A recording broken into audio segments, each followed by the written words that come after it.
Bien le bonjour, j'espère que vous allez bien.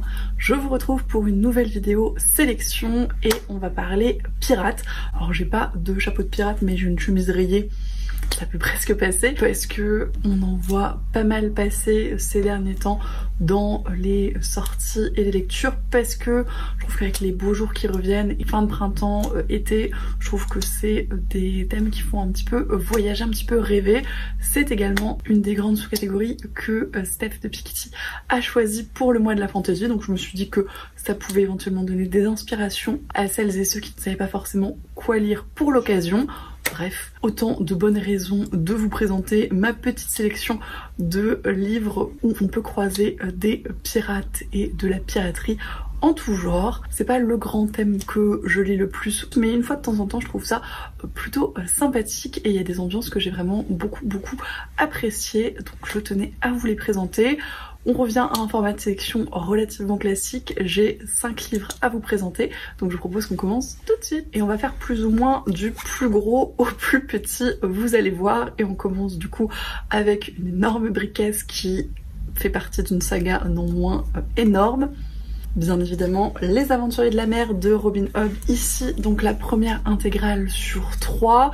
Si vous suivez un petit peu les déboires des découpages français versus anglais, en gros une intégrale des Aventuriers de la Mer c'est le découpage anglophone, et j'ai lu à sortie également des formats poche qui en gros correspondent à un tiers d'intégrale à chaque fois. C'est un découpage un petit peu spécial mais soit, toujours est-il que c'est une série qui se déroule dans le même univers que l'Assassin Royal, donc dans les 6 duchés. On va suivre des personnages complètement différents dans un lieu complètement différent, et c'est des séries qui ne se relient pas forcément de prime abord mais pour lesquelles on voit des petits liens, notamment dans leur série spin-off Le Fou et l'Assassin. Il faut suivre, mais c'est une saga de fantasy que j'ai absolument adorée, comme l'Assassin Royal vous allez me dire, même si les personnages sont très différents et beaucoup plus nombreux dans celui-ci, au contraire de l'Assassin Royal où on suit majoritairement Fitz.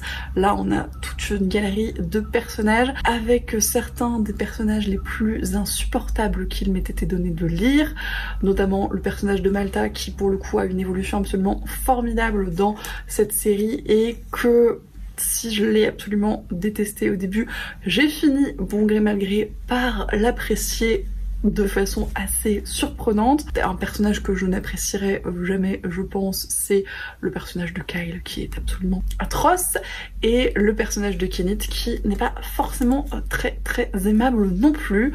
Dans l'ensemble en tout cas, c'est vraiment une galerie qui marque, qui reste en tête, et un système de magie qui rentre en résonance avec celui de l'Assassin Royal et qui est absolument passionnant à découvrir, hyper intéressant, qui construit un petit peu plus encore tous les rapports de tout ça avec les 6 duchés. Le tableau d'ensemble qui se crée est absolument fascinant. C'était une excellente lecture pour cette trilogie, si on veut, énorme trilogie, que je vous recommande absolument chaudement. En termes de piraterie, alors les marchands de Terrillville des Aventuriers de la Mer se trouvent être des marchands qui font du commerce en grande partie par bateau, et notamment avec les vives nefs que je vous laisserai découvrir parce que c'est vraiment un concept formidable. Et il se trouve que assez rapidement il va être question de piraterie et de reconquête de ces navires marchands qui se sont fait plus ou moins saborder. C'est très riche en aventure, en action, en rebondissement, on ne s'ennuie pas du tout et c'est vraiment d'excellents moments de lecture en perspective. Une lecture que j'ai faite beaucoup plus récemment et en lecture commune d'ailleurs, toujours avec mon acolyte Lucie de la chaîne Lucie a lu, 13 de la mer émeraude de Brandon Sanderson aux éditions Le Livre de Poche. C'est le premier des romans secrets de l'auteur qui est paru en début d'année 2023. C'était dans ces 4 livres qu'il avait financés sur Kickstarter et qui sont en train de sortir tranquillement un par trimestre cette année. On s'était toutes les deux jetées sur cette sortie début janvier et on l'avait dévoré dans la foulée. C'est très différent de tous les autres romans de l'auteur que j'ai pu lire pour l'instant, ne serait-ce que dans la narration, puisqu'on a un narrateur externe qui amène un humour un petit peu particulier qui peut passer ou ne pas passer, ça je pense que c'est très propre à chaque lecteur, mais qui a très bien fonctionné avec moi. Et d'autre part, on est dans une structure qui fait penser un petit peu à un conte avec le personnage de Tress qui au départ est une fille sans histoire, qui vit sur un caillou sans histoire et qui va se retrouver à devoir aller sauver son prince si on veut et qui va se retrouver embarquée dans une troupe de pirates qui ne sont pas très sympathiques, loin de là, et va s'en suivre également tout un tas d'aventures et de péripéties qui vont faire un peu re-questionner la quête à plusieurs moments et de plusieurs façons. C'était absolument formidable, ça s'est lu tout seul, c'était hyper addictif, très bien écrit. Le système de magie, l'univers, le monde inventé par l'auteur sont d'une originalité folle et absolument incroyable à découvrir. On a pris vraiment beaucoup de plaisir dans cette lecture avec Lucie. Et voilà, globalement, c'était une très belle réussite, une représentation un petit peu différente encore une fois de pirates et de piraterie. Un personnage également absolument insupportable que je vous laisserai découvrir mais qui m'a vraiment viscéralement repoussée, rebutée, mais qui était très bien réussi en ce sens. Et globalement c'était également riche en personnages et avec un équipage assez haut en couleur, et c'est ce qui est aussi intéressant dans ce type de roman de piraterie, ça permet de balayer un panel assez large de pirates dans l'équipage et c'est toujours très cool.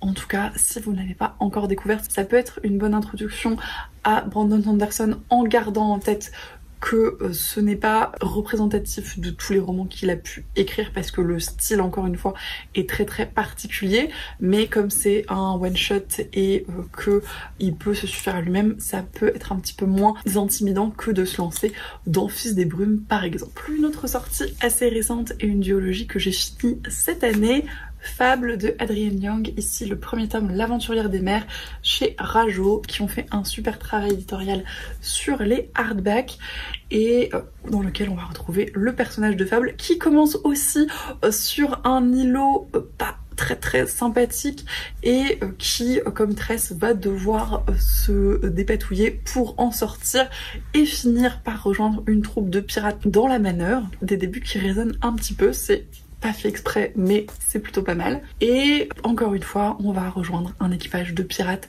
qui permet de balayer des personnages assez divers et assez intéressants. On est ici dans du young adulte à la différence des deux premiers volumes que je vous ai présentés. Ça se ressent un petit peu dans les personnages, dans leur caractérisation et dans les thèmes abordés, mais on ne tombe pas dans le cliché et ça reste vraiment une très chouette lecture, très addictive.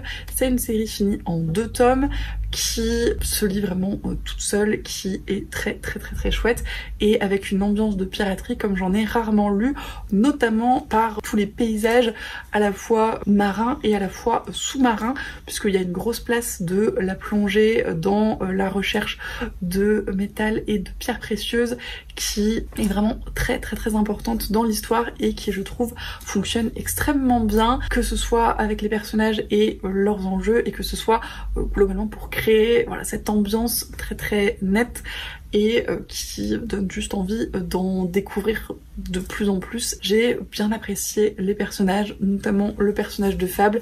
Il y a, comme pas mal de romans young adultes, un love interest masculin qui est plutôt sympathique et avec lequel elle entretient une relation qui fonctionne plutôt bien à mon sens. Il y a une figure paternelle qui est assez intéressante et les dynamiques relationnelles avec Fable fonctionnaient plutôt pas mal également, et dans l'ensemble les autres personnages qui composent l'équipage étaient plutôt attachants et sympathiques, et ça change un petit peu en termes de piraterie parce que même si on est dans un univers relativement impitoyable où les gens sont peu sympathiques, il y a quand même des relations qui sont un petit peu plus positives par certains côtés, à moduler mais quand même. Donc dans l'ensemble c'était une très chouette représentation de piraterie, et voilà, si vous voulez en tester dans un côté un petit peu plus young adulte, je ne peux que vous la recommander. Et on va finir dans les romans puisque le dernier ouvrage que j'ai à vous présenter est un graphique avec encore une fois une série plus young adulte et un équipage non moins haut en couleur. Steam Sailors de E.S. Green aux éditions Gulfstream. Le premier tome, l'Héliotrope, c'est le seul que j'ai lu pour l'instant de cette saga. C'est la seule saga d'ailleurs que je vous présente que je n'ai pas encore terminée, même si elle est finie en 3 tomes chez l'éditeur.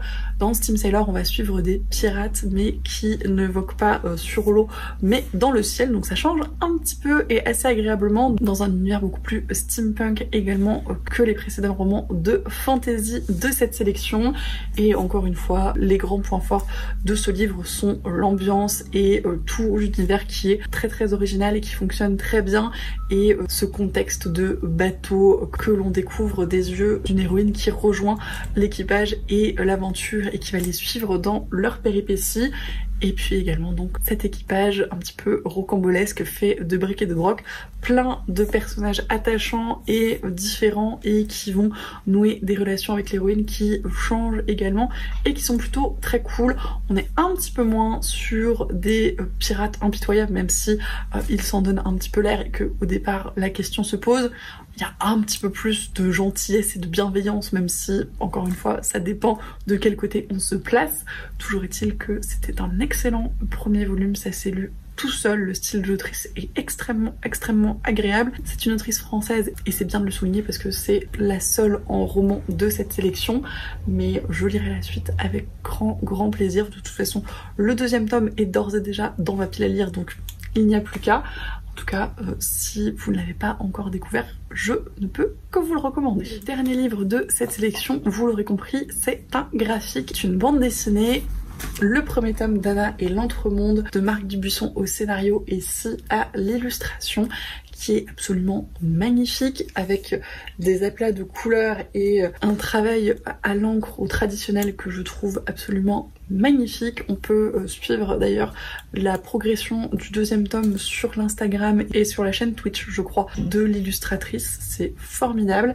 Ici, on va suivre le personnage d'Anna. C'est un peu toujours des personnages féminins au centre de ces romans de piraterie, mais écoutez, j'apprécie plutôt. Et qui va initialement être passagère clandestin dans la caravelle de Christophe Colomb quand il part pour les Amériques, enfin l'Inde, croit-il, sauf que dans cet univers-là, le bateau n'arrive jamais aux Indes, passe par-dessus le bord du monde et se retrouve dans l'entremonde, où ça va causer un certain nombre de problèmes et où Anna, pour survivre, va encore une fois devoir se trouver un équipage de joyeux lurons qui vont un petit peu l'aider à ne pas tomber entre de mauvaises mains. C'est assez mystérieux, même à la fin de ce premier tome, il y a plein de tenants et d'aboutissants qu'on n'a pas encore, et j'ai très hâte de voir ce que le deuxième tome me renferme et comment l'histoire va évoluer, parce que ça m'a vraiment bien intriguée dans ce tome-ci.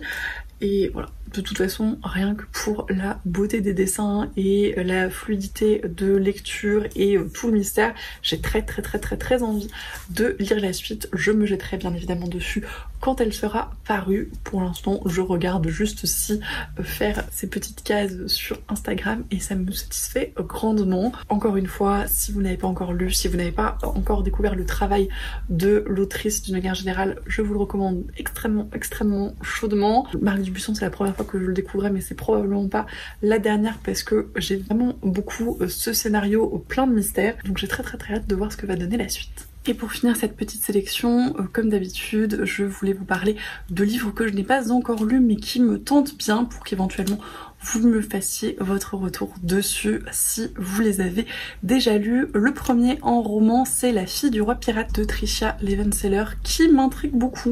Je n'en ai pas vu beaucoup de retours globalement, mais il avait pas mal tourné au moment de sa sortie. J'avais hésité à me le prendre. Pour l'instant, il ne m'intrigue pas non plus suffisamment pour que je me dise que je l'achète et que je le lise dans la foulée, donc je ne me le suis pas encore procuré, mais peut-être que ça viendra, surtout si vous avez des retours très positifs à me faire là-dessus. Le deuxième que pour le coup j'ai plutôt beaucoup vu passer, notamment sur Instagram, c'est La carte des confins de Marie Réplin alias Muffins and Books sur YouTube, Instagram, etc. qui m'intrigue pas mal, sur lesquels pareil les retours sont très bons. Pour le coup on est à 100% dans de la romantasy avec vraiment voilà un plot de romance très présent en plus de cet aspect de piraterie, mais ça peut plutôt pas mal fonctionner. C'est un petit peu le cas déjà pour fable, même si la romance c'est pas non plus le plus important, il y a un petit peu de romanticisme dans l'histoire, donc éventuellement pourquoi pas. Pareil, n'hésitez pas